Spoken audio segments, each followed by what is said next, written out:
Hello दोस्तों, आप सभी का स्वागत है मेरे चैनल पर। मेरा नाम है चेतन बंसल एंड इस वीडियो में हम लोग डिस्कस करने वाले हैं एक बहुत ही important topic that is number system. तो आज के सेशन में मैं जो क्वेश्चंस लेने वाला हूं वो क्वेश्चंस सीडीएस एग्जाम में पूछे गए थे। तो सीडीएस का जो एग्जाम होता है आप सभी को पता है कि वो जो है आपका ईयर में 2 बार होता है। तो जो सीडीएस का जो सेकेंड टाइम एग्जाम हुआ था इन 2024 उसके कुछ क्वेश्चंस मैं यहाँ पे ले रहा हूँ। तो ये जो सेशन है आपके सीडीएस एग्जाम में भी आपको हेल्प करेगा जिसकी नोटिफिकेशन आ चुकी है। एंड सीसेट एग्जाम जो आपका होगा 2025 में या फिर कैट एग्जाम और सीयूईटी यूजी सीयूईटी पीजी सभी में आपको हेल्प करने वाला है। बिकॉज नंबर सिस्टम एक ऐसा टॉपिक है जहां से क्वेश्चन हर एग्जाम में पूछे जाते हैं, चाहे वो एसएससी हो या और भी कोई एग्जाम हो। तो चलिए स्टार्ट करते हैं। तो फर्स्ट क्वेश्चन देखते हैं, what is the remainder when triple one raise to the power triple two plus triple two raise to the power triple three plus triple three या 333 raise to the power 444 is divided by 5। तो यहाँ पे आपको reminder निकालना है। अब कैसे कर सकते हैं इस क्वेश्चन को? बेसिकली जब हम किसी भी चीज को 5 से डिवाइड करते हैं तो अगर हमें यूनिट डिजिट पता है उस नंबर की, उस एक्सप्रेशन की, तो हम आंसर इजीली निकाल सकते हैं। ठीक है, तो यहाँ पे आप देखोगे ट्रिपल वन की पावर ट्रिपल टू, तो वन की पावर कुछ भी होती है, आप सिर्फ यूनिट डिजिट पे फोकस करो। तो वन की पावर चाहे कुछ भी हो, हमेशा ही यूनिट डिजिट वन होगी। ठीक है, आगे चलते हैं। अब टू की पावर है ट्रिपल थ्री। ठीक है, यूनिट डिजिट देखो आप, टू की पावर ट्रिपल थ्री। अब टू की साइक्लिसिटी होती है, two has a cyclicity of 4। इसका मतलब क्या है कि टू की पावर अगर वन है तो यूनिट डिजिट होगी वन, टू की पावर टू है तो 4, 2 4 8 6, और ये रिपीट होता रहता है इन अ साइकिल ऑफ 4। इसका मतलब ये है कि ये जो 333 है इसको हम 4 से डिवाइड करके चेक कर सकते हैं कि ये कौन सी पावर है। तो 4 इंटू 8 होगा 32, then 13, 1 and 3, then 4 into 3 is 12। अब रिमाइंडर कितना आ रहा है हमारा 1। इसका मतलब हमें फर्स्ट पावर लेना है, first power of two, first power of two, second power of two, third power, fourth power. तो जो रिमाइंडर आता है, रिमाइंडर 0 आता है, उसका मतलब होता है फोर्थ पावर ऑफ टू। ठीक है, तो यहाँ पे हमारे पास यूनिट डिजिट आ गई है 2 प्लस ट्रिपल थ्री की पावर जो है ट्रिपल फोर। अब देखो 3 की पावर ट्रिपल फोर, आपको इस तरीके से इसको रीड करना है। अब 3 की अगेन जो होती है वो साइक्लिसिटी 3 की भी होती है, 4 की साइक्लिसिटी होती है। जैसे कि 3 की पावर 1 3, 3 की पावर 2 9, देन 27, देन 81। तो अब अगेन 444 को आप 4 से डिवाइड करोगे और बिना डिवाइड करे ही मुझे समझ में आ रहा है कि ये 4 से डिविजिबल होगा, मतलब रिमाइंडर आएगा 0। तो 0 रिमाइंडर का मतलब फोर्थ पावर ऑफ 3 क्या होती है 1। तो 1 प्लस 2 प्लस 1, यानी कि ये जो यूनिट डिजिट, ये जो एक्सप्रेशन है पूरा, इसकी जो यूनिट डिजिट निकल कर आएगी वो आएगी 4। अब देखो कोई भी नंबर हो, एनी नंबर, अगर उसका यूनिट डिजिट 4 है और अगर आप उसको 5 से डिवाइड करोगे, चाहे वो 4 हो, चाहे वो 44 हो, चाहे वो 534 हो, कुछ भी हो, हमेशा जो है उसका रिमाइंडर 4 ही आएगा। तो इसका करेक्ट आंसर हो जाएगा ऑप्शन डी 4। आई होप आपको बहुत ही इजी वे में ये क्वेश्चन समझ में आ गया होगा। तो नंबर सिस्टम एक ऐसा टॉपिक है कि काफी सारे क्वेश्चंस कॉमन सेंस से भी हो सकते हैं। आगे बढ़ते हैं। What are the last 3 digits in the multiplication? देखो बहुत बड़ी एक्सप्रेशन, दो नंबर्स हैं, बहुत बड़े नंबर्स हैं, लेकिन हमसे पूछा है कि जब इनको मल्टीप्लाई करोगे आप तो लास्ट 3 डिजिट्स क्या होंगी, that is unit digit, tens digit and hundreds digit. तो देखो ऐसे क्वेश्चंस में क्या करना होता है, अब हमें इसको पूरा मल्टीप्लाई नहीं करना ऑब्वियसली, वो तो पूरा टाइम ही निकल जाएगा पेपर का। जब 3 डिजिट्स आपसे पूछी हैं तो आप भी इनकी लास्ट 3 डिजिट्स को ही मल्टीप्लाई करोगे। ठीक है, तो यहाँ पे हम मल्टीप्लाई करेंगे 345 को 789 से हम लोग मल्टीप्लाई करेंगे। ठीक है, तो ये मल्टीप्लाई करना बहुत मुश्किल नहीं होना चाहिए।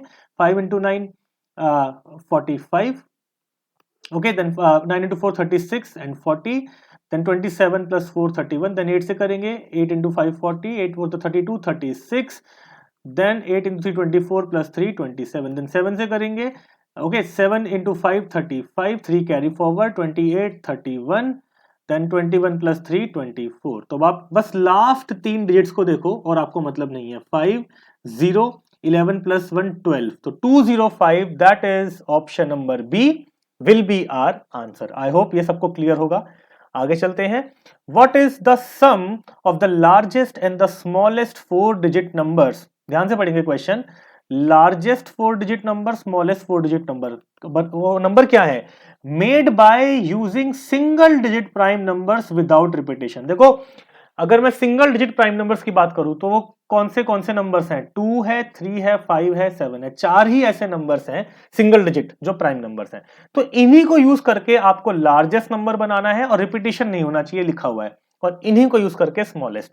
तो लार्जेस्ट क्या होगा, लार्जर नंबर से स्मॉलर नंबर तक जाओ तो 7532 सिंपल, और स्मॉलर क्या होगा 2 से 7 तक जाओ, स्मॉलेस्ट नंबर क्या होगा 2357। इनका सम करना है, very easy, 7 + 2 9, 3 + 5 8, 5 + 3 8, 7 + 2 9, 9889, which is option D is the answer. I hope guys सभी को क्लियर हो रहा होगा।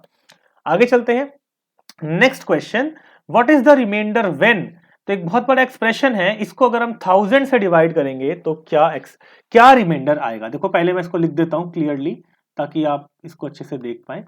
अच्छा क्वेश्चन है, काफी इजी है। देखने में लग रहा होगा आपको कि ये तो सर बहुत मुश्किल है, ये तो नहीं हो पाएगा, इस जन्म में तो नहीं हो पाएगा ये, बट ऐसा नहीं है। ये जो क्वेश्चंस होते हैं थोड़े से ट्रिक के साथ, थोड़ी सी कॉमन सेंस लॉजिक लगा के करते हैं तो क्वेश्चन आसानी से हो जाता है। बट अगर आप बिल्कुल ही लकीर के फकीर की तरह बिल्कुल ही स्टेप बाय स्टेप जैसे करोगे तो फिर नहीं हो पाएगा। अब देखो, अब यहाँ पे आप पहले जीरोस कैंसिल आउट कर दो, एक जीरो से एक जीरो कैंसिल आउट हो रहा है। अब देखते हैं कोई नंबर जैसे 75 है, अब देखो 75 जो है वो 25 × 3 75 होता है, और 25 × 4 कितना होता है 100। अब 4 जो है किसको डिवाइड कर सकता है, 72 को भी कर देगा, 76 को भी कर देगा, तो किसी से भी कर दो 4 × 18, मतलब ये करने की जरूरत नहीं है। बेसिकली द पॉइंट इज कि ये डिनोमिनेटर की वैल्यू जो है अल्टीमेटली 1 हो जा रही है। इसका मतलब ये एक्सप्रेशन फुल्ली डिविजिबल है बाय 1000। और इसमें एक तरीका ये भी होता है कि अगर हम न्यूमरेटर में 3 जीरो बना पा रहे हैं, एक जीरो यहां से आ गया, देखो 5 और 2 से मिलके भी एक जीरो बनती है, तो 5 और 2 से मिलके एक जीरो बन जाएगी, 2 जीरो। इस तरीके से भी आप जीरोस फॉर्म करके कर सकते हो, बट अदरवाइज जो मैंने तरीका आपको बताया है वो भी आसान है, तो इसमें कोई प्रॉब्लम नहीं है। ठीक है, बिकॉज 75 में ऑलरेडी 2 5 है, और 74 से एक 2 मिल जाएगा, एक 72 से 2 मिल जाएगा, तो इस तरीके से भी आप कर सकते हो। तो रिमाइंडर क्या होगा, रिमाइंडर होगा 0, because the number is completely divisible by 1000। आगे चलते हैं, next question, let n be a 5 digit number. n एक नंबर है, वो एक 5 डिजिट नंबर है। when n is divided by 6 12 15 and 24, अगर n को हम इन नंबर से डिवाइड करते हैं तो हमको रिमाइंडर क्या क्या मिलेगा। तो फॉर एग्जांपल अगर आप n को 6 से डिवाइड करते हो तो आपको 2 रिमाइंडर मिलेगा, अगर n को 12 से डिवाइड करते हो तो 8 मिलेगा, 15 से करते हो 11 मिलेगा। तो फॉर एग्जांपल अगर आपको इसको लिखना हो, जैसे हम कैसे लिखते हैं, अगर आपको एक मैं बेसिक चीज बताऊं, एक हमारा जो नॉर्मल एक इक्वेशन है वो क्या है, दैट डिविडेंड क्या होता है, डिविडेंड होता है divisor multiplied by quotient plus remainder. ये सबने पढ़ा है, सबको पता है, ठीक है। अगर मैं अपने नंबर को यहाँ पे n मान रहा हूं जो क्वेश्चन में गिवन है, और यहाँ पे ये मान लेते हैं हमारे डिवाइजर्स हैं, क्वेश्चंस मेरे को नहीं पता, तो मान लो पहले केस में क्वेश्चन है a, तो 6 × a, रिमाइंडर मिल रहा है 2। अगर इसी नंबर को 12 से डिवाइड करते हैं तो हमको क्वेश्चन कुछ और मिलेगा, लेट से b, और रिमाइंडर होगा 8 जो क्वेश्चन में गिवन है। अगर इसी नंबर को आप जो है 15 से डिवाइड करते हैं तो कुछ और आपको क्वेश्चन मिलेगा और रिमाइंडर होगा 11। इसी नंबर को अगर आप 24 से डिवाइड करते हैं, लेट से आपको क्वेश्चन मिलेगा d, और रिमाइंडर गिवन है 20। तो यहाँ पे तो 4 इक्वेशंस हो गई, और ऐसे तो क्वेश्चन सॉल्व नहीं होगा ऑब्वियसली। यहाँ पे आपने अगर एक चीज नोटिस करी हो तो जो आपका डिवाइजर है और जो आपका रिमाइंडर है, ध्यान से देखेंगे बहुत, सारे ही केसेस में इनके बीच का डिफरेंस सेम है। सारे ही केसेस में जो डिवाइजर और रिमाइंडर है उनके बीच का डिफरेंस 4 आ रहा है। देखो इससे पहले आपको मैं एक और चीज समझाता हूं कि अगर फॉर एग्जांपल एक नंबर है लेट से 25, और अगर आप इस नंबर 25 को लेट से 7 से डिवाइड कर दो, 7 × 3 होता है 21 प्लस 4 होता है 25, बट आप इसको ऐसे भी लिख सकते हैं 7 × 4 28 - 3। तो अगर 25 को हम 7 से डिवाइड कर रहे हैं तो 2 रिमाइंडर पॉसिबल है, एक पॉजिटिव रिमाइंडर आ सकता है 4, एक नेगेटिव रिमाइंडर आ सकता है -3। सिमिलरली ये जो हमने ऊपर इक्वेशंस लिखी हैं इनमें ये सारे पॉजिटिव रिमाइंडर्स गिवन हैं 2 8 11 and 20। लेकिन अगर हम इन सभी नंबर्स को हम इनके क्वेश्चन में +1 कर देंगे, +1 इनके क्वेश्चन में कर देंगे, तो हमें फिर -4 रिमाइंडर मिलेगा। ठीक है, ये आप एग्जांपल लेके करके देखना। सो द पॉइंट इज कि हमें जब भी हम इस नंबर को, जो नंबर n है, अगर हम इसको 6 12 15 और 24 से डिवाइड करेंगे तो हमें पॉजिटिव रिमाइंडर्स मिलेंगे 2 8 11 और 20। लेकिन हमें जो नेगेटिव रिमाइंडर मिलेगा वो चारों ही केस में -4 मिलेगा। और ये निकालने का मैंने आपको शॉर्टकट क्या बताया कि आप इनका डिफरेंस ले लो, 6 और 2 का डिफरेंस 4, 12 और 8 का डिफरेंस 4, तो चारों ही केसेस में डिफरेंस 4 आ रहा है, सेम डिफरेंस आ रहा है। इसका मतलब इन सभी का कॉमन नेगेटिव रिमाइंडर आएगा, दैट इज -4। अब कैसे सॉल्व करेंगे? तो अब तरीका सेम है कि पहले आप इसका ले लोगे एलसीएम, 6, 12, 15 और 24 का एलसीएम निकाल लोगे। देखो एलसीएम निकालना सबको आता है, वो आप खुद भी निकाल सकते हैं, तो उस पे मैं अभी यहां पर टाइम स्पेंड नहीं कर रहा, मैं डायरेक्टली एलसीएम लिख रहा हूं। एलसीएम इसका आएगा 120, आप लोग खुद चेक कर लेंगे। अब पॉइंट यह आता है कि सर जब हम रिमाइंडर की बात करते हैं तो हम रिमाइंडर प्लस करते हैं, पॉजिटिव रिमाइंडर होता तो हम रिमाइंडर प्लस करते, लेकिन यहां पर जो केस है, देखिए बात मेरी ध्यान से समझिए, यहां पर जो हमने निकाला है नेगेटिव रिमाइंडर -4, इसीलिए हमको माइनस करना पड़ेगा 4। ठीक है, तो यहां पे हमारा नंबर आ गया 116, नंबर हमारा कितना आ गया 116। ठीक है, ये बात समझ में आती है, लेकिन हमको लेना है वो नंबर, मेरी बात बहुत ध्यान से समझेंगे सभी लोग, हमको लेना है वो नंबर, ग्रेटेस्ट नंबर, 5 डिजिट का ग्रेटेस्ट नंबर आपको निकालना है। ठीक है, तो ग्रेटेस्ट नंबर क्या होगा? अब ये 116 तो आ गया, तो आपको 116 का मल्टीपल लेना है, आपको इसका मल्टीपल लेना है, ग्रेटेस्ट 5 डिजिट मल्टीपल। क्या लेना है? Greatest 5 digit multiple of 116। अब देखो एक बात समझना, 116 जो है, मेरी एक बात बहुत ध्यान से समझना, देखो 116 जो है ये क्या है, 116 इसका अगर आप फैक्टर्स देखोगे, 116 के फैक्टर्स क्या है, 4 इसका फैक्टर है। ठीक है, 4 की टेबल में अगर आप इसको देखोगे, 4 इंटू 3, 4 इंटू 2 8, तो 29 इंटू 4 होता है 116। तो आप इन नंबर्स में से आप वो नंबर सिलेक्ट करोगे जो 4 से भी डिविजिबल होना चाहिए और 29 से भी होना चाहिए। देखो 4 से डिविजिबिलिटी हम कैसे चेक करते हैं कि लास्ट के 2 डिजिट्स जो हैं वो 4 से डिविजिबल होने चाहिए। 50 4 से डिविजिबल है? नहीं है सर। 46 4 से डिविजिबल है? नहीं है सर। अच्छा 60 है और 56 है, लेकिन अब 60 और 56 में 29 से जो डिविजिबल होगा, बात बहुत ध्यान से समझेंगे, जो 29 से डिविजिबल होगा वही जो है आपका यहां पे आंसर हो जाएगा। ठीक है, तो आप यहां पे चेक कर सकते हैं कि क्या ये नंबर 29 से डिविजिबल है, तो 999, देखो आंसर मुझे लग रहा है ऑप्शन बी होना चाहिए, क्योंकि ये 4 से डिविजिबल है 56 और 29 से भी डिविजिबल हो सकता है। तो हम चेक देखो इन दोनों में से आपको एक ही चेक करना है, पॉइंट ये है, दोनों चेक नहीं करने, एक आंसर होगा एक नहीं होगा, तो किसी भी एक नंबर को चेक कर लो, 29 से आप इसको डिवाइड करके यू कैन इजीली चेक, या फिर सीधा 116 से भी आप चेक कर सकते हो कि 116 का मल्टीपल है कि नहीं है। एनीवेज ठीक है, कैसे भी कर सकते हो।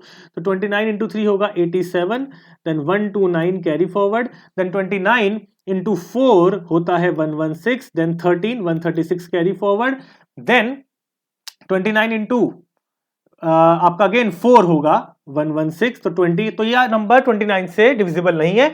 इसका क्लियर सा मीनिंग है कि आपको ऑप्शन बी चेक भी नहीं करना, ऑप्शन बी ही आपका आंसर होगा। I hope it's clear. आगे चलते हैं। Let n be the positive least positive multiple of 11, ध्यान से पढ़ना, least positive multiple of 11 that leaves a remainder of 5 when divided by 6, 12, 15 and 18। तो हमको एक ऐसा नंबर लेना है जिसको अगर n एक ऐसा नंबर है जिसको अगर हम चाहे 6 से डिवाइड करें, चाहे 12 से डिवाइड करें, चाहे 15 से करें, चाहे 18 से करें, रिमाइंडर हमेशा 5 आए। ऑल्सो वो जो नंबर है n वो 11 का भी मल्टीपल होना चाहिए, लीस्ट सबसे छोटा मल्टीपल होना चाहिए। ठीक है, उसके बाद आपको n की वैल्यूज के लिए कुछ रेंज गिवन है, आपको सही आंसर चूज करना है। देखो अब ऐसे क्वेश्चन में हम लोग क्या करते हैं, हम सबसे पहले एलसीएम लेंगे, 6, 12, 15 और 18। तो एलसीएम निकालना आप लोगों को आता होगा, मैं डायरेक्टली निकाल देता हूं। तो 6, 12, 15 और 18 का जो एलसीएम निकल कर आएगा वो आएगा 180। तो ये आप लोग खुद भी चेक कर सकते हैं। अब रिमाइंडर 5 आ रहा है, मेरी बात बहुत ध्यान से आप लोग समझेंगे, रिमाइंडर 5 आ रहा है, तो यहां पे इसका मतलब हम इसमें +5 कर देते हैं जनरली, और वो आंसर आता है 185। लेकिन मेरी बात ध्यान से समझना, लेकिन हमें क्या बोला गया है, हमें बोला गया है कि वो 11 का भी मल्टीपल होना चाहिए। क्या 185 11 का मल्टीपल है? नहीं है। 11 का मल्टीपल चेक करना आसान होता है, 11 की डिविजिबिलिटी चेक करना आसान होता है कि आप ऑड प्लेस पे जो डिजिट्स हैं उनका सम ले लो, जो इवन प्लेस पे डिजिट्स हैं उनका सम ले लो और उसका डिफरेंस ले लो। डिफरेंस या तो 0 आना चाहिए या 11 का मल्टीपल आना चाहिए। ठीक है, तो 185 तो नहीं है, तो अब हम आगे चलेंगे। देखो अब हम 180 के मल्टीपल्स देखेंगे, बिकॉज एलसीएम आया था 180, तो 180 के मल्टीपल्स में ही हम चेक करेंगे। अगला मल्टीपल होगा 360, अब उसमें भी +5 करना पड़ेगा, बिकॉज रिमाइंडर क्या चाहिए 5 चाहिए, तो 365, क्या 365 11 का मल्टीपल है?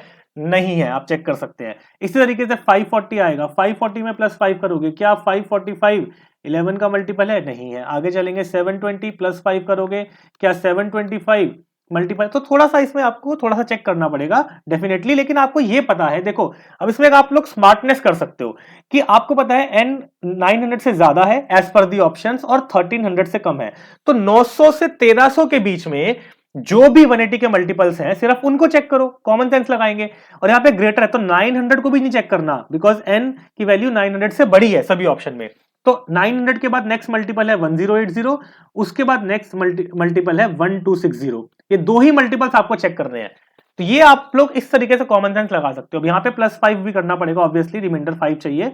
तो 1085 क्या मल्टीपल है 11 का और 1265 क्या मल्टीपल है, इनको ही चेक करना है। तो 1085 नहीं है, पर 1265 मल्टीपल होगा 11 का, तो 1265 हमारा आंसर है। अब आप ये देख लो 1265 कौन सी रेंज में लाई कर रहा है, तो 1265 जो है ऑप्शन डी की जो रेंज है उसमें लाई करेगा। So option D would be the correct answer. I hope guys आपको समझ में आ रहा होगा, तो बहुत ही सिंपल तरीके से आपको ये चीजें समझाने की कोशिश कर रहा हूं। नेक्स्ट क्वेश्चन पे चलते हैं। What is the remainder if we divide, तो एक नंबर है 3 रेज़ टू द पावर 10, अगर इसको हम 7 से डिवाइड करेंगे तो क्या रिमाइंडर हमको मिलेगा। देखो ऐसे क्वेश्चन आप कैसे करते हैं, अब इसका मतलब ये नहीं है कि आप 3 की पावर 10 का पूरा कैलकुलेट करो, वो नहीं करना प्लीज। ये तो आपको समझ में आ गया कि सर ऐसे तो नहीं होगा, बहुत टाइम लग जाएगा। तो कैसे करें इस क्वेश्चन को, ये क्वेश्चन आ सकता है। देखो 7 जो आपका डिनोमिनेटर है ना उस पर फोकस करो, तो 3 जो है वो 7 के आसपास तो नहीं है, लेकिन अगर आप 7 की टेबल देखते हो तो 7 की टेबल में क्या नंबर्स आते हैं, 7, 14, 21, 28, 35। अब आप ये देखो कि 3 की कोई आसपास की पावर है जो इन नंबर से क्लोज हो या इक्वल हो। तो 3 की पावर्स क्या होती हैं, 3 की पावर 1 3, 3 की पावर 2 9, 3 की पावर 3 27। तो हाँ 27 काफी क्लोज है 28 के। देखो या तो आपको सेम नंबर मिल जाए जो डिनोमिनेटर है, या उसका मल्टीपल मिल जाए, या फिर ऐसा नंबर मिल जाए जो +1 या -1 हो। तो 27 से या तो एक ज्यादा हो या एक कम हो। जैसे 27 एक ऐसा नंबर है जो एक ही कम है 28 से। इसका मतलब क्या है, अब देखो मेरी बात समझना, 3 की पावर 3 होती है 27, ठीक है। अब ये तो 3 की पावर 10 है, इसको आप लिख सकते हो लाइक दिस। कैसे लिख सकते हो, 3 की पावर 9, मेरी बात समझना, इंटू 3 की पावर 1 डिवाइड बाय 7, ऐसे लिख सकते हैं। अब मेरी बात समझो, क्या 3 की पावर 9 को आप 27 की पावर 3 लिख सकते हो? क्या आप 3 की पावर 9 को 27 की पावर 3 बिल्कुल लिख सकते हैं। कैसे लिख सकते हैं, देखो 3 की power 9 is also equal to 3 into 3 raise to the power 3 into 3। अब 3 की रेज़ टू द पावर 3 कितना हो गया 27, तो 27 रेज़ टू द पावर 3। इस तरीके से कन्वर्जन मैंने कर दिया। तो 27 की पावर 3 इंटू 3 की पावर 1 डिवाइड बाय 7। अब यहां पे कैसे करोगे, देखो 7 की अगर आप टेबल देखोगे, जैसे मैंने आपको भी एक प्रीवियस क्वेश्चन में बताया कि जब आप 27 को डिवाइड करते हो 7 से तो आपको क्या रिमाइंडर मिलेगा, आपको रिमाइंडर मिलेगा 6। लेकिन अगर इसका नेगेटिव रिमाइंडर निकालना हो तो 7 की पावर 4 होती है। अगर आपको इसका नेगेटिव रिमाइंडर निकालना हो तो वो भी मैं आपको निकाल के दिखा देता हूं। एक होता है पॉजिटिव रिमाइंडर, तो पॉजिटिव रिमाइंडर तो आ गया 6। नेगेटिव रिमाइंडर क्या होगा, तो अगर आप 27 को 7 से डिवाइड कर रहे हो तो 7 की पावर 4 है 28, यानी कि रिमाइंडर आ गया -1। तो यहां पे अगर आप देखोगे रिमाइंडर ये हो गया -1 की पावर 3 इंटू 3, और यहां पे अभी 7 से डिवाइड करना है। तो जब 3 को 7 से डिवाइड करोगे तो या तो आपको पॉजिटिव रिमाइंडर 3 मिल जाएगा या नेगेटिव रिमाइंडर -4 मिल जाएगा, बात एक ही है, ठीक है। तो आप चाहे तो यहां पे आप चाहे इसको ऐसे लिख सकते हो -4। तो बेसिकली आपके पास अब इसको लिखने के दो तरीके हैं, मैं आपको दोनों तरीके बता देता हूं कि या तो यहां पे देखो आपके पास दो एक्सप्रेशंस हैं। एक तो एक्सप्रेशन आ गई आपके पास 1 की पावर -3, तो ये तो आ गया -1, ये तो आ गया -1, इसमें तो कोई डाउट ही नहीं है। दूसरा क्या है 3/7, तो यहां से आपको या तो रिमाइंडर मिलेगा 3 या मिलेगा -4, ठीक है। बात समझ में आती है। देखो अल्टीमेटली तो हमें पॉजिटिव रिमाइंडर ही चाहिए, तो चाहे आप कुछ भी ले लो, तो चाहे आप अब यहाँ पे अगर आप 3 मान लेते हो तो 3 इंटू 1 कितना आएगा -3, लेकिन हमको चाहिए पॉजिटिव रिमाइंडर। तो हम क्या करेंगे 7 में से 3 को माइनस करेंगे तो हमें मिल जाएगा पॉजिटिव रिमाइंडर 4। अदरवाइज अगर आप -4 रिमाइंडर ले रहे हो तो -4 इंटू -1 पॉजिटिव 4, तो अपने आप में वो पॉजिटिव वैल्यू आ जाएगी। तो आंसर होगा यहाँ पे 4, रिमाइंडर हमको मिलेगा 4। आगे चलते हैं। What is the remainder when अब यहाँ पे सिमिलर क्वेश्चन है, थोड़ा सा अलग है बस, कि 3 की पावर 255 है, अगर आप इसको 28 से डिवाइड करोगे तो क्या रिमाइंडर निकल कर आएगा। आई होप इट्स क्लियर। जैसे कि मैंने आपको बताया था कि 3 की पावर जो 3 होती है वो होती है 27, और 27 को अगर हम 28 से डिवाइड करते हैं तो हमको -1 रिमाइंडर मिलता है, या फिर आप बोल सकते हो पॉजिटिव 27 रिमाइंडर मिलता है, लेकिन हम -1 लेंगे बिकॉज वो छोटी वैल्यू है, हमें उसकी पावर निकालना ईजी होगा, है ना। अब एक बात समझना, ये 255 क्या ये एक 3 का मल्टीपल है? हाँ सर, एक 3 का मल्टीपल है। कैसे लिख सकते हो?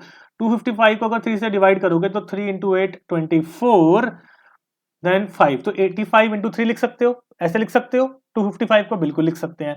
अब 3 की पावर 3 कितना होता है? 27, तो 27 की पावर 85 डिवाइड बाय 28, यहां तक ठीक है? बिल्कुल ठीक है सर। अब अगर 27 को 28 से डिवाइड करोगे तो -1 आ जाएगा। अब इसकी पावर है ऑड पावर, तो ऑड पावर में -1 ही रहेगा, इवन पावर में 1 हो जाता। तो मेरी बात समझो, आप अगर इस पूरे एक्सप्रेशन को, ये जो पूरे एक्सप्रेशन को 28 से डिवाइड कर रहे हो तो आपको रिमाइंडर मिल रहा है -1। ये तो नेगेटिव रिमाइंडर हो गया, लेकिन अगर मैं आपसे पूछूं इसका पॉजिटिव रिमाइंडर क्या आएगा, तो उसको डिनोमिनेटर में से माइनस कर दो, तो पॉजिटिव रिमाइंडर आएगा आपके पास यहां पर 27, विच इज ऑप्शन डी। ठीक है, आई होप सबको समझ में आ गया होगा। तो इसका सही आंसर है ऑप्शन डी। आगे चलेंगे to the next question. What is the value of x? देखो इन्होंने आपको ऑलरेडी बता दिया कि जो x की वैल्यू है वो 0 से 8 के बीच में लाई करेगी। 0 भी हो सकती है, 8 भी हो सकती है, बिकॉज बोथ आर इंक्लूसिव, है ना।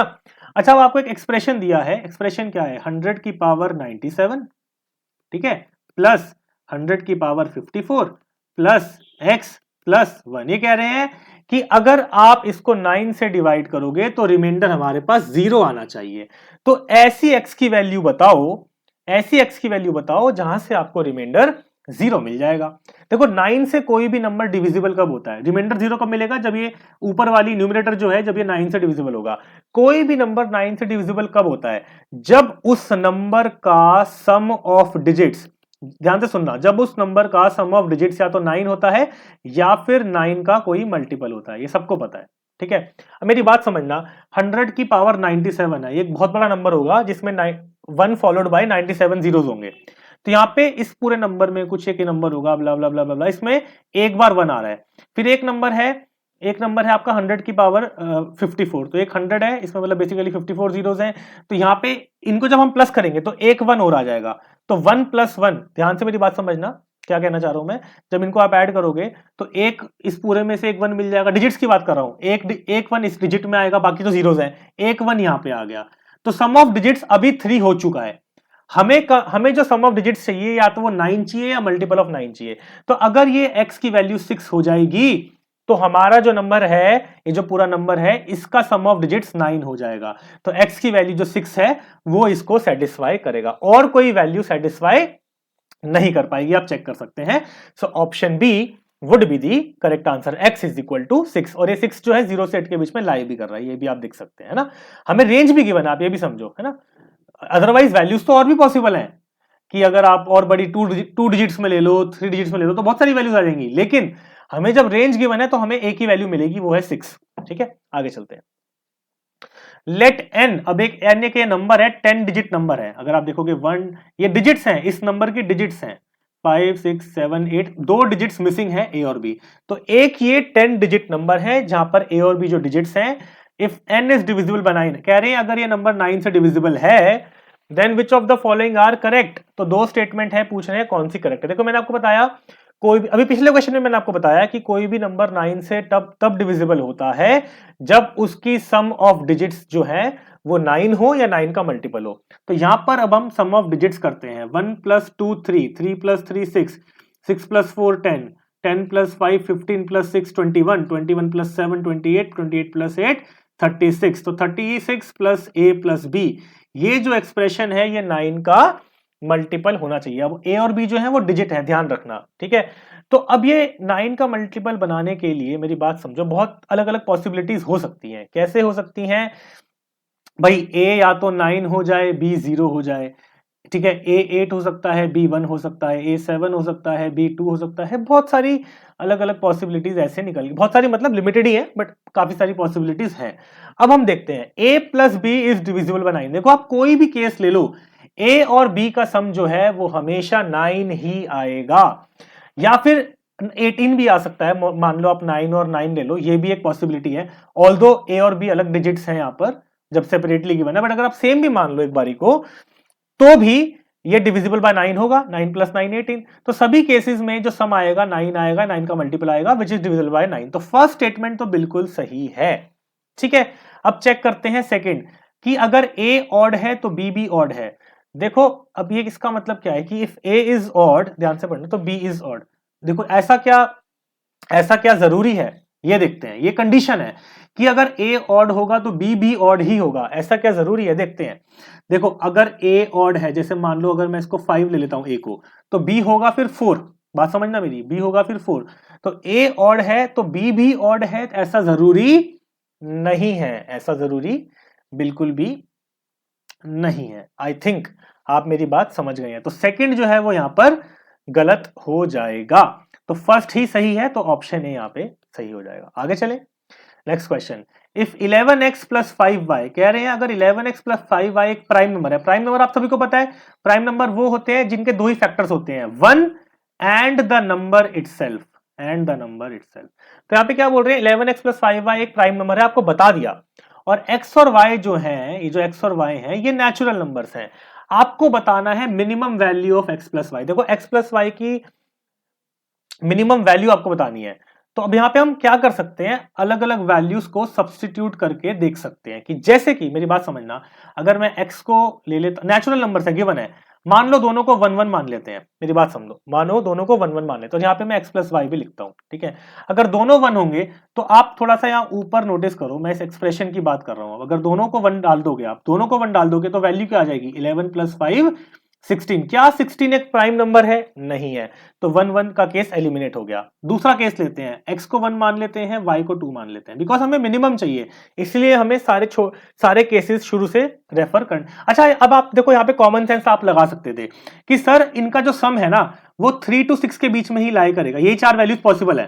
तो ये 1 + 1 चेक करने की भी जरूरत नहीं थी, बिकॉज इसका सम आता 2 तो ऑप्शन में नहीं था। तो कॉमन सेंस लगाएंगे, इसको मत चेक करो। 1 और 2 अगर आप ले लेते हो, x की वैल्यू 1 ले लेते हो, y की वैल्यू 2 ले लेते हो, तो क्या होगा, 11 × 1 11 + 5 × 2 10। अब आगे 21। क्या 21 प्राइम नंबर है, नहीं है। देखो प्राइम नंबर भी तो होना चाहिए ना, प्राइम नंबर नहीं है। तो 1 और 2 का केस भी एलिमिनेट हो गया। अब उल्टा कर लो, x को 1 ले लो, y को 2 ले लो। तो 11 × 2 22, 5 × 1 5 27। क्या 27 प्राइम नंबर है, नहीं है। 27 का फैक्टर 9 भी है, 3 भी है, तो ये भी हट गया। तो मतलब ये जो 3 का सम होना था ये भी पॉसिबल नहीं है, तो ऑप्शन ए एलिमिनेट हो गया। 4 का सम कब होगा, जब दोनों की वैल्यू 2 होगी। चेक करो, दोनों की वैल्यू 2 लेके क्या आपका आंसर निकल रहा है। अगर मैं x को भी 2 मान लेता हूं और अगर मैं y को भी 2 मान लेता हूं, then am I getting the answer. तो 11 × 2 22, 5 × 2 10, सम कितना आ रहा है 32। 32 प्राइम नंबर है, नहीं है। तो ये 4 का ऑप्शन भी हट गया। अब इनका सम अगर 5 कब होगा, या तो x3 हो, y2 हो, या y2 हो, x3 हो। तो आप यहाँ पे इसको डाल के चेक कर सकते हो। तो अगर मैं x को 3 मान लूं और y को 2 मान लूं, देखो एक अगर आपको एक भी मतलब अगर आपका आंसर आ जाएगा तो आपको फिर आगे वाले ऑप्शंस चेक नहीं करना है, बिकॉज एक ही ऑप्शन सही होगा यहाँ पर, है ना। अब मान लो 11 को 2 मान लो, 11 × 2 22, y को 3 मान लो, तो 5 × 3 15, 22 + 15 37, and 37 is a prime number. तो minimum value of x + y जो है वो 5 यहां पर सेटिस्फाई कर जाएगी। 3 और 2 में भी कर जाएगी, 2 और 3 में भी कर जाएगी, आप चेक कर लेना। तो 5 इसका सम आएगा। ठीक है, so option C is the correct answer. ठीक है गाइस, आई होप सभी को मजा आ रहा होगा, समझ में आ रहा होगा। तो ये जो क्वेश्चंस है, देखो इसी तरीके के क्वेश्चंस आते हैं, आपका एसएससी हो, सीसेट हो, सीजीएल हो, ठीक है, सीडीएस हो, एनडीए हो, तो बहुत सारे एग्जाम्स में, सीयूईटी हो, सभी में नंबर सिस्टम के ऐसे ही क्वेश्चंस आते हैं और ये काफी अच्छे लेवल के क्वेश्चंस हैं। आगे देखते हैं। Let n be a natural number. N एक नेचुरल नंबर है और क्या बोल रहे हैं, एचसीएफ दो नंबर्स हैं, एन है, n + 10 है, इनका HCF जो है वो 10 है। अब एक मेरी बात ध्यान से समझना, ये जो दो नंबर्स हैं n और n + 10, इनके बीच का डिफरेंस 10 है, क्लियर है ये चीज तो। और HCF जो है वो भी 10 है। इसका क्या मतलब होता है कि जो दोनों नंबर्स होंगे ये जो होंगे मल्टीपल्स ऑफ 10 होंगे, 10 20 हो सकते हैं, कॉन्जिक्यूटिव मल्टीपल्स ऑफ 10 होंगे, 200 210 भी हो सकते हैं, कुछ भी हो सकते हैं, लेकिन कॉन्जिक्यूटिव मल्टीपल्स ऑफ 10 इनको होना पड़ेगा। ये 250 260 भी हो सकते हैं, but they have to be 2 consecutive multiples of 10। आगे देखो, इफ द एलसीएम, ये तो एचसीएफ की बात करी, एलसीएम अगर क्या बोल रहे हैं, एलसीएम इज एक्स और वो एक 2 डिजिट नंबर है, बात मेरी ध्यान से समझना, कह रहे हैं एलसीएम एक्स है, वो 2 डिजिट नंबर है, how many values of x are possible. तो पहले नंबर्स की बात करते हैं, n और n+10 इनकी पॉसिबल वैल्यूज क्या है, 2 डिजिट, क्योंकि एलसीएम इनका 2 डिजिट है, तो ये नंबर्स 2 डिजिट से बड़े नहीं हो सकते। तो अगर n 10 होगा, n+10 20 होगा, अगर ये 20 होगा then this will be 30, this will be 30, this will be 40 and so on and so on. तो आप ज्यादा हमें चेक नहीं करना पड़ेगा, बहुत जल्दी हम इस क्वेश्चन को सॉल्व कर सकते हैं। अब देखो मेरी बात समझो, इन सभी केसेस में मैंने अलग अलग केसेस ले लिए हैं, जैसे केस 1, केस 2, केस 3, अलग अलग पॉसिबिलिटीज। तो इन सभी केसेस में HCF तो 10 आ रहा है। अब 10 और 20 में LCM क्या होगा, LCM होगा 20। क्या वो एक 2 डिजिट नंबर है, बिल्कुल है। तो एक वैल्यू, हाउ मेनी पूछा है वैल्यूज ऑफ x, तो x की एक, या x लिख देते हैं, x की एक वैल्यू हो गई 20, x क्या है LCM। अगला लो 20 और 30, 20 और 30 का LCM क्या होगा 60, और क्या ये एक 2 डिजिट वैल्यू है, 2 डिजिट नंबर है, बिल्कुल है। तो दो वैल्यूज अभी तक पॉसिबल है इसकी। नेक्स्ट देखो 30 और 40, 30 और 40 का जो LCM है ना वो है 120, और 120 जो है आपका 2 डिजिट नंबर नहीं है, दिस इज नॉट पॉसिबल। तो आपको ज्यादा चेक नहीं करना पड़ेगा, आगे के जो भी नंबर्स हैं वो सभी के सभी 3 डिजिट में आ जाएंगे उनका एलसीएम। लाइक 40 और 50, इसका एलसीएम जो होगा वो होगा 200, अगेन 3 डिजिट नंबर। तो दो ही पॉसिबल वैल्यूज हैं एक्स की, दैट इज 20 एक पॉसिबल वैल्यू है, एक 60 है। तो only 2 possible values are there of x. काफी अच्छा क्वेश्चन है, आगे चले। How many numbers of the form 2n-1 and less than 2000 are prime। कह रहे हैं ऐसे कितने नंबर हैं जिनको आप 2n-1 की फॉर्म में लिख सकते हो, नंबर 1, और वो 2000 से छोटे भी हो और वो प्राइम भी हो। बात समझ में आ गई। तो n की आप डिफरेंट डिफरेंट वैल्यूज ले सकते हो, जैसे कि 2 की n की वैल्यू 1 ले लो, 2⁻1 - 1 इज इक्वल टू 1। ठीक है, क्या ये प्राइम है, नहीं है। देन नेक्स्ट, तो यहां पे आप लिखकर ही चेक कर सकते हो सारी की सारी, बिकॉज ज्यादा नहीं लिखनी, 2000 से छोटी वैल्यूज लेनी है और बहुत ज्यादा आपको नहीं लिखनी पड़ेगी। 2 की पावर 2 4 होता है, 4 - 1 3 होता है। तो ये तो आपको 2 की पावर अप टू 10 याद भी होनी चाहिए, बहुत मुश्किल नहीं है इनको याद करना, सिंपल है याद करना। देखो 2 4 8 16 32 64 128 256, ये सारी 2 की पावर्स हैं। तो ये हो गया 2 की पावर 8 - 1 7, देन 2 की पावर 4 16 होता है, -1 15, देन 2 की पावर 5 32 होता है, -1 31। तो इस तरीके से सारे लिख देता हूं मैं। 2 की पावर 6 - 1 63, 2 की पावर 7 - 1 127। देन हमें 2000 से कम वैल्यूज लेनी है, ये ध्यान रखना। 2 की पावर 8 होता है 256 - 1, इसमें -1 भी करोगे, आई जस्ट इरेज इट।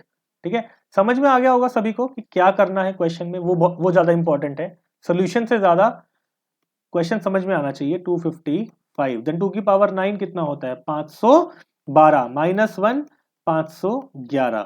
ठीक है, 2 की पावर 10 होता है 1024, -1 1023। अब 2 की पावर 11 ले लोगे ना तो वो हो जाएगा 2048, और -1 2047, तो वो बड़ा हो जाएगा 2000, तो वो नहीं लेना। तो ये 10 पॉसिबल वैल्यूज है। अब आपको देखना है इसमें से कितने प्राइम है, तो पहले मैं एलिमिनेट कर देता हूं जो प्राइम नहीं है। जैसे 1 नहीं है प्राइम, मुझे पता है। 15 प्राइम नहीं है बिकॉज इसका फैक्टर 3 भी है, 5 भी है। 3 प्राइम है, मुझे पक्का पता है, तो इसको राइट कर दो। 7 प्राइम है, पक्का पता है। 31 भी प्राइम है, ये भी मुझे पता है, मैं इसको आप चेक भी कर सकते हो, मुश्किल नहीं है। 63 प्राइम है क्या, नहीं है, बिकॉज इसका फैक्टर 7 भी है, 9 भी है। 127 आपको इजीली पता नहीं चलेगा, इसको भी होल्ड पे रखते हैं। 255, देखो जिस भी नंबर के एंड में 5 आएगा उसका मल्टीपल 5 तो होगा, उसका एक मल्टीपल नहीं, फैक्टर 5 होगा, तो ये तो प्राइम हो ही नहीं सकता। देन 511 भी एक बार हमें चेक करना पड़ेगा, इसको भी होल्ड पे रखते हैं। 1023, देखो डिविजिबिलिटी रूल लगाते रहो, जैसे 1023 है, इसका सम ऑफ डिजिट्स जो है वो 6 है, यानी कि मल्टीपल ऑफ 3 है, तो 3 से डिवाइड होगा, तो ये एलिमिनेट हो गया, ये नहीं हो सकता प्राइम। 511 का सम ऑफ डिजिट 7 आ रहा है, देखो 3 प्राइम है 7 प्राइम है, ये कंफर्म हो गया। 31 प्राइम है। अब हमें चेक क्या करना है, एक 127 चेक करना है और एक 511 चेक करना है। तो यहाँ पे आप 11 का डिविजिबिलिटी चेक कर लो, 3 का कर लो, 9 का कर लो, तो उन सबसे डिविजिबल ये नहीं है। अब 7 का डिविजिबिलिटी और चेक करो, जैसे कि 511 आपको मिलेगा कि 7 से डिविजिबल है, आप चेक कर सकते हो, तो ये भी एलिमिनेट हो गया। अब बचा 127। अब 127 आपको देखना है कि ये 7 से, 13 से या किसी भी नंबर से डिविजिबल तो नहीं है, तो ये आप चेक कर सकते हैं और आपको ऐसा मिलेगा कि ये जो है डिविजिबल नहीं होगा। तो 4 नंबर्स हमारे निकल के आएंगे, 3 7, 31 और 127, ये 4 ऐसे नंबर्स हैं जो प्राइम होंगे, तो 4 विल बी आवर आंसर। ठीक है जी, आगे चलते हैं। तो आई थिंक 1 और 2 क्वेश्चंस आर रिमेनिंग, एक दो क्वेश्चन ही रह गए हैं, इनको भी डिस्कस करते हैं जल्दी से। A real number x is such that the sum of the number, एक नंबर क्या बोल रहे हैं, एक नंबर है x और उसका 4 टाइम इट स्क्वायर, अगर 4 टाइम उसका स्क्वायर लो, उसको 4 से मल्टीप्लाई करो। ये जो एक्सप्रेशन है, आपसे ये पूछ रहे हैं, ये जो एक्सप्रेशन है इट इज द लीस्ट। तो बेसिकली आपसे कह रहे हैं कि x की आपको वो वैल्यू बतानी है जिससे कि इस एक्सप्रेशन की वैल्यू लीस्ट आ जाए। अब देखो, वैसे तो ये एक क्लासिक क्वेश्चन है डिफरेंशिएशन का, लेकिन डिफरेंशिएशन इंटीग्रेशन आपके सिलेबस में नहीं है, तो हम उसको टच नहीं करते। हम इसको डिफरेंट वे से ऑप्शंस के थ्रू सॉल्व करते हैं, कॉमन सेंस और लॉजिक लगा के सॉल्व करते हैं। देखो, इस एक्सप्रेशन को आप पहले सिंप्लीफाई कर लो, x को कॉमन ले लो, तो ब्रैकेट में आ जाएगा 1 + 4x। अब ये थोड़ा सा चेक करना आसान होगा, बिकॉज हम क्या करने वाले हैं, हम एक एक क्वेश्चन ऑप्शन को सब्स्टिट्यूट करके चेक करने वाले हैं। अब देखो, पहले तो ये आप बात समझो कि 0.625 जो होता है वो होता है 5/8। ये आपको पता होना चाहिए। कैसे पता होना चाहिए? क्योंकि 0.125 होता है 1/8। फिर आप अगर देखोगे 0.250 ये होता है 2/8, यानी कि 1/4। तो इस तरीके से आपको ये याद होना चाहिए। देन 0.125 होता है 1/8। ठीक है, ये आप याद रखोगे तो, और अगर आप इसको फ्रैक्शन में कन्वर्ट करोगे तो आपके लिए चेक करना थोड़ा सा आसान हो जाएगा। ठीक है, 0.125 हो गया पॉजिटिव 1/8 और ये हो गया 1। अब देखो, चारों को चेक करना है, ठीक है, इसमें से एक आंसर होगा, लेकिन हम इसमें कॉमन सेंस ये लगा सकते हैं कि हमें चाहिए least value of this expression. तो क्यों ना हम पहले नेगेटिव वैल्यूज से चेक करें, बिकॉज ज्यादा प्रोबेबिलिटी है कि नेगेटिव वैल्यूज से आपको जो एक्सप्रेशन की वैल्यू है वो कम से कम मिलेगी। पॉजिटिव वैल्यू से आपको वैल्यू भी पॉजिटिव मिलेगी। देखो, एक आप बात समझो, अगर आपको नेगेटिव वैल्यू मिलती है तो negative value would be less than any positive value. तो जिन भी ऑप्शन से आपको पॉजिटिव वैल्यू मिल रही है वो एलिमिनेट हो जाएंगे, जिससे आपको नेगेटिव मिल रही है वो आपके प्रोबेबल आंसर हो सकते हैं। ठीक है, तो अब हम नेगेटिव वैल्यू से चेक करते हैं। तो नेगेटिव हमारे पास दो वैल्यूज है, -5/8 एक नेगेटिव वैल्यू है और एक -1 x की वैल्यू जो है। तो इनसे हम चेक कर लेते हैं 1 बाय 1। पहले आप -5/8 से चेक कर लो, तो -5/8 ब्रैकेट में 1 + 4 × -5/8, इसकी वैल्यू निकाल के देख लेते हैं। देखो, एक चीज तो क्लियर है कि इन दोनों से आपको जो एक्सप्रेशन की वैल्यू है वो पॉजिटिव मिलेगी, इसलिए मैं इनको भी चेक नहीं कर रहा हूं। अब यहाँ पे आप चेक करो, -5/8, यहाँ पे आप इसको सॉल्व करोगे तो 1 प्लस ये प्लस और ये जो है प्लस और माइनस माइनस हो जाएगा, तो 1 - 20/8। अब देखो, बिना सॉल्व करे भी आपको एक चीज समझ में आ रही होगी। क्या समझ में आ रही होगी? कि ये जो एक्सप्रेशन है ब्रैकेट में, ये नेगेटिव हो जाएगा, और नेगेटिव का जो मल्टीप्लीकेशन होगा तो ये वैल्यू कहीं ना कहीं एक पॉजिटिव वैल्यू निकल कर आएगी। तो अभी मैं इसकी वैल्यू नहीं निकालता, पहले मैं -1/8 से चेक कर लेता हूं, हो सकता है मुझे एक नेगेटिव वैल्यू मिल जाए, तो वही मेरा आंसर हो जाएगा, बिकॉज फिर बाकी तीनों ऑप्शन से मुझे पॉजिटिव वैल्यू मिल रही है। समझ में आ रहा है आपको क्या कहना चाह रहा हूं मैं? तो अब हम -1/8 को सब्स्टिट्यूट करके एक बार चेक कर सकते हैं। तो इसी एक्सप्रेशन में अगर मैं -1/8 डाल देता हूं, -1/8 ब्रैकेट में 1 + 4 × -1/8, इसको सॉल्व करेंगे, -1/8 ब्रैकेट ओपन, 1 - 4/8, ये कितना हो गया? दिस इज इक्वल टू, इसको नीचे लिख देते हैं, -1/8 इंटू ब्रैकेट को सॉल्व करोगे तो कितना आ जाएगा? 1 - 4/8 कितना होगा? 4/8 विच इज 1/2। तो ये वैल्यू नेगेटिव आ रही है, इज इक्वल टू -1/16। तो नेगेटिव वैल्यू हमारी आ रही है फ्रॉम दिस, बाकी सबसे पॉजिटिव वैल्यू निकल के आ रही है। इसका मतलब ऑप्शन बी जो है हमारा यहां पे सही आंसर हो जाएगा। ठीक है जी, तो नंबर हमारा कौन सा है? x की वैल्यू क्या है? -0.125, और इससे एक्सप्रेशन की वैल्यू क्या आ रही है? -1/16। ठीक है, दो अलग अलग चीजें हैं। Next question, and I think probably the last question. Yes, question है the difference of the square of two natural numbers. Natural numbers मतलब 1 2 3, 1 से स्टार्ट होगा, 1 से सो ऑन। तो क्या कह रहे हैं, ये जो दो नंबर्स हैं इनके स्क्वायर का डिफरेंस, हमें बताया गया है ऑलरेडी कि m is greater than n, इनके स्क्वायर का डिफरेंस 72 है। तो आपसे पूछ रहे हैं ऐसी m और n की कितनी पॉसिबल वैल्यूज हैं जिससे आपको डिफरेंस 72 मिल जाएगा। देखो, आपको यहां पे मैं एक इंटरेस्टिंग चीज बताता हूं पहले, कि अगर आप स्क्वायर्स लिखते हो, 1 से स्टार्ट करते हो, 1 स्क्वायर 1 होता है, 2 स्क्वायर 4 होता है, 3 square is 9, then 16, then 25 consecutive numbers का अगर आप स्क्वायर एक बारी को लिखते हो। और इसमें इंटरेस्टिंग क्या है कि अगर आप इनका कॉन्जिक्यूटिव डिफरेंस देखोगे, इनका जो डिफरेंस है, difference between any two consecutive difference between any two consecutive squares, पहली चीज तो ये, difference between any two consecutive squares will always be an odd number. कुछ चीजें आप ध्यान रखो, कुछ मैं आपको चीजें बताता हूं। जैसे point number 1, difference between two consecutive squares is always an odd number. एक तो ये प्रॉपर्टी आप याद रख सकते हो। देन एक प्रॉपर्टी ये है कि ये जो कॉन्जिक्यूटिव डिफरेंस होगा बिटवीन कॉन्जिक्यूटिव स्क्वायर्स, तो ये जो होंगे, ये जो डिफरेंसेस होंगे, the differences will be consecutive odd numbers. अब देखो 3, 5, 7, 9 ये क्या है, कॉन्जिक्यूटिव ऑड नंबर्स हैं। तो ये दो प्रॉपर्टीज हैं अलग अलग, ठीक है। ये हम इनका यूज करेंगे इस क्वेश्चन में। अब देखो हमें डिफरेंस चाहिए 72 का, इसका मतलब एम स्क्वायर की जो वैल्यू है वो 72 से बड़ी होनी चाहिए, एटलीस्ट 73 होनी चाहिए, है ना। बिकॉज अगर आप एन को 1 भी मान लोगे तब भी हमको एम स्क्वायर की जो वैल्यू है कम से कम 73 तो चाहिए। इसका मतलब एम स्क्वायर की जो मिनिमम वैल्यू है वो 73 होगी। अब 73 एक परफेक्ट स्क्वायर नहीं है, लेकिन जो नेक्स्ट परफेक्ट स्क्वायर है नियर टू 73 वो है 81। तो एम की जो मिनिमम वैल्यू है वो होगी 9 और एम स्क्वायर की वैल्यू होगी 81। तो हम यहां से शुरू कर सकते हैं, ठीक है। अब यहां से, लेकिन सर हम कब तक चेक करेंगे, ये तो सर हम एंडलेस चेक करते रहेंगे। नहीं, एंडलेस चेक नहीं करना, बिल्कुल आपका क्वेश्चन वैलिड होगा। तो कहां तक चेक करना है, एक तो मैंने आपको बताया कि जो दो कॉन्जिक्यूटिव स्क्वायर्स होंगे उनका डिफरेंस जो होगा हमेशा एक ऑड नंबर होगा। यहां पे आप देख रहे हो इनका डिफरेंस है एक इवन नंबर, इसका मतलब एम और एन कॉन्जिक्यूटिव तो नहीं है। एम और एन जो नेचुरल नंबर्स हैं ये कॉन्जिक्यूटिव तो नहीं है, एक चीज तो कंफर्म हो गई।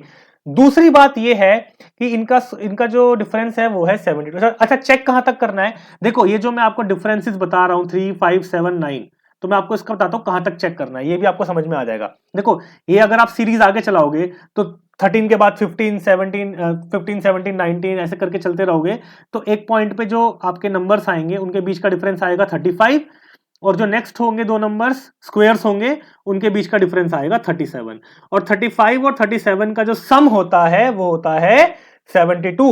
तो इन दोनों नंबर्स के बीच का डिफरेंस भी 72 होगा, ये भी हमारा एक पेयर होगा।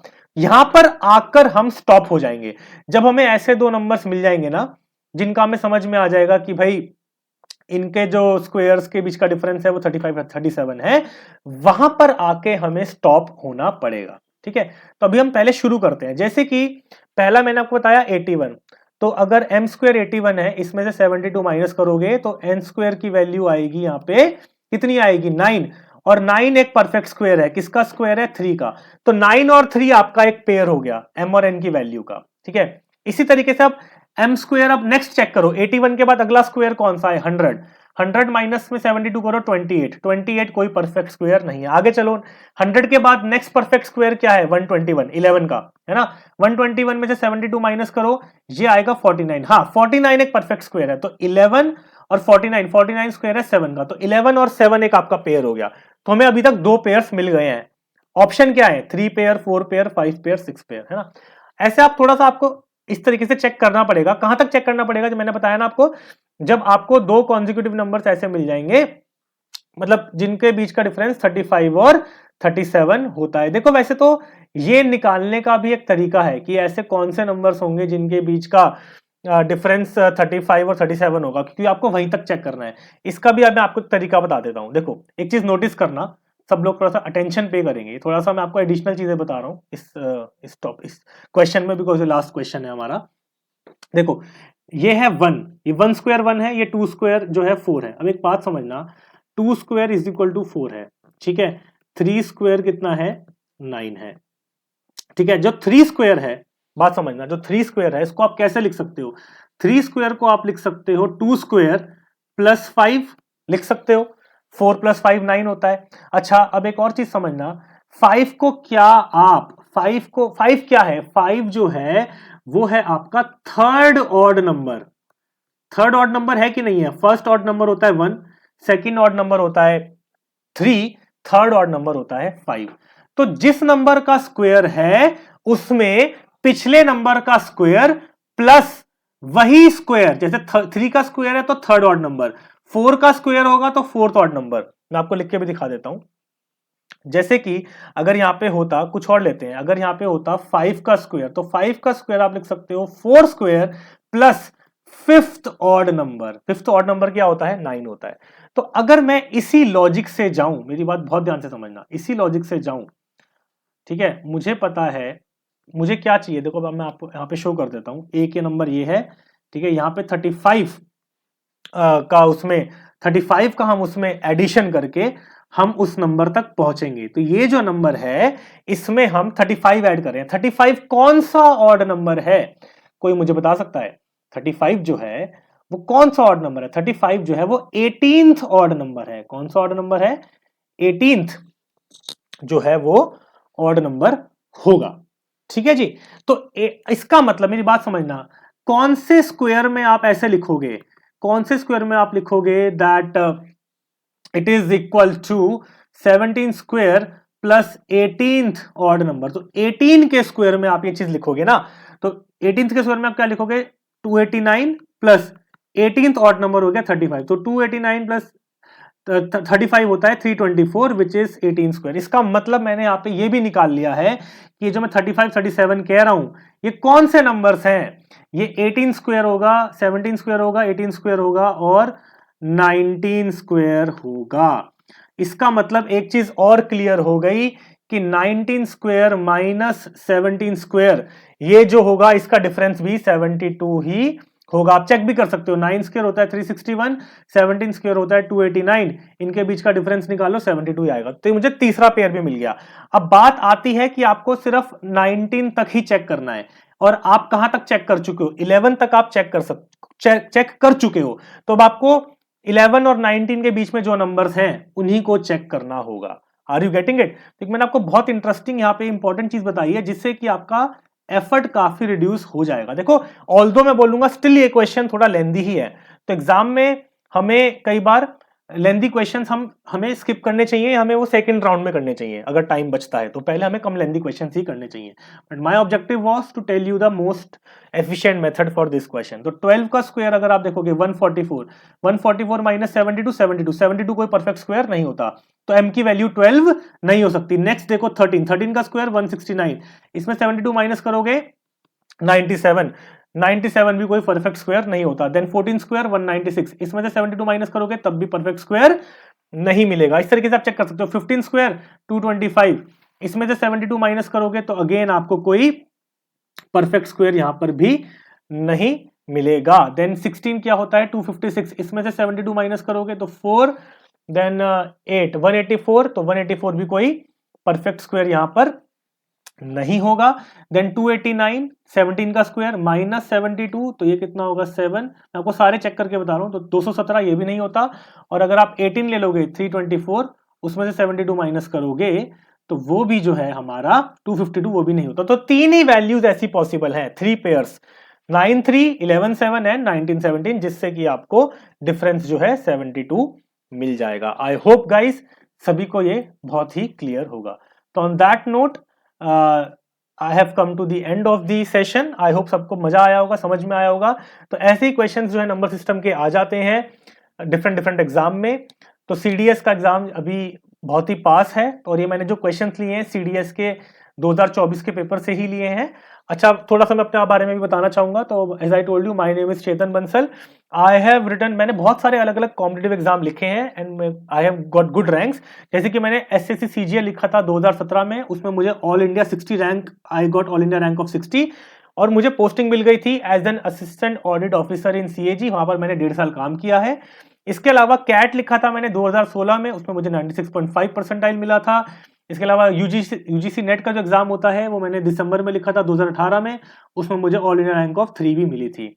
और बाकी जो है अपने बारे में मैं बताऊंगा कि मैं क्वांट एंड रीजनिंग पढ़ाता हूँ, एंड मैं I also right different exams. मैं हर साल आरबीआई, सेबी, नबार्ड और भी अलग अलग एग्जाम्स लिखता रहता हूँ बैंकिंग के, so that I know about the different pattern. तो उस हिसाब से you can bank upon me for the credibility of the quality of the content. ठीक है, तो all the very best guys. इसी तरीके से मैं कोई अलग अलग वीडियोस लेकर आता रहूंगा।